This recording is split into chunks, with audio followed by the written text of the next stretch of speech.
आज सुबह जल्दी उठकर मैंने ब्लॉगिंग की स्टार्टिंग कर दी है और मैंने देखा कि पंखे ऊपर एक चिड़िया बैठी हुई है, फिर दूसरी आ गई, फिर तीसरी आ गई। तो यहाँ पे उसका घोंसला बनाने के लिए सोच रही है। फिर मैं चला जाता हूँ छत पे। तो यहाँ पे छत पे तो आ चुका हूँ और ये बच्चे खाना खा रहे हैं।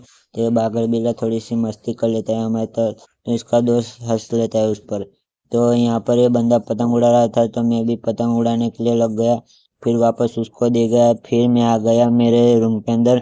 यहाँ पर मेरा सैमसंग का टीवी है और यहाँ पर मैं स्टूडियो स्टार्टअप बनाने वाला हूँ। यहाँ पर बोर्ड भी है और मेरे पास इलेक्ट्रिक का भी सामान है। ये देख लो, कलर भी है और इलेक्ट्रिक का सामान भी है।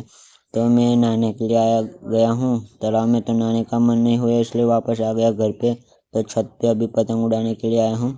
तो ये यहाँ बच्चे पतंग उड़ा रहे हैं। फिर अभी तो रात हो चुकी है और ये मेरे दोस्त सभी है। तो ये विपुल भैया ना लंबी लंबी फेंक रहे थे।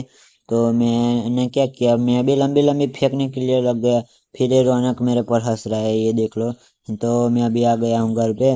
तो मिलते हैं नेक्स्ट ब्लॉग में। तब तक के लिए